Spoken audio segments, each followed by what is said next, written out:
Prosecution ಸಲ್ಲಿಸಿದ್ದ ಅರ್ಜಿ ಹೈಕೋರ್ಟ್ನಲ್ಲಿ ವಿಚಾರಣೆಗೆ ಬಂದ ಸಂದರ್ಭದಲ್ಲಿ ನಟ ದರ್ಶನ್ ಪರವಾಗಿ ಇದುವರೆಗೆ ವಕಾಲತ್ತು ವಹಿಸಿಕೊಂಡಿದ್ದ ವಕೀಲ ಸುನಿಲ್ ಅವರು ನ್ಯಾಯಪೀಠದ ಮುಂದೆ ಮಹತ್ವದ ಹೇಳಿಕೆ ನೀಡಿದ್ದಾರೆ.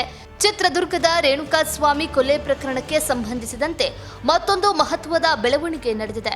ಟ್ರಯಲ್ ಕೋರ್ಟ್ನಲ್ಲಿ ಪ್ರಕರಣದ ವಿಚಾರಣೆ ಆರಂಭ ಆಗಿರುವ ನಡುವೆಯೇ ಹೈಕೋರ್ಟ್ನಲ್ಲಿ ನಡೆದ ವಿಚಾರಣೆಯ ವೇಳೆ ನಟ ದರ್ಶನ್ ಪರ ವಕೀಲರು ಸಲ್ಲಿಸಿದ್ದ ದಿಢೀರ್ ಮನವಿಯು ಹೊಸ ಚರ್ಚೆಗೆ ಕಾರಣ ಆಗಿದೆ.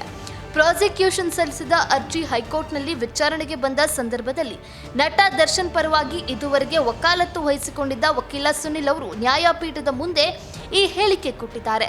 ತಾವು ಕೆಲ ಹಂತದ ನ್ಯಾಯಾಲಯದಲ್ಲಿ ದರ್ಶನ್ ಪರವಾಗಿ ವಾದ ಮಂಡಿಸ್ತಾ ಇರೋದು ಸತ್ಯ. ಆದರೂ ಹೈಕೋರ್ಟ್ನಲ್ಲಿ ನಡೀತಾ ಇರುವ ಈ ನಿರ್ದಿಷ್ಟ ಅರ್ಜಿಗೆ ಸಂಬಂಧಿಸಿದಂತೆ ವಾದ ಮಂಡನೆಯಿಂದ ನಿವೃತ್ತಿ ಬಯಸ್ತಾ ಇರೋದಾಗಿ ಅವರು ತಿಳಿಸಿದ್ದಾರೆ. ಈ ಪ್ರಕರಣಕ್ಕೆ ಸಂಬಂಧಿಸಿದಂತೆ ಹೈಕೋರ್ಟ್ ಮಟ್ಟದಲ್ಲಿ ವಾದ ಮಂಡಿಸಲು ತಮ್ಮ ಬಳಿ ದರ್ಶನ್ ಅವರಿಂದ ಯಾವುದೇ ಸ್ಪಷ್ಟ ಸೂಚನೆ ಅಥವಾ ಅಧಿಕೃತ ನಿರ್ದೇಶನ ಬಂದಿಲ್ಲ ಎಂದು ನ್ಯಾಯಾಲಯಕ್ಕೆ ವಿವರಿಸಿದ್ದಾರೆ.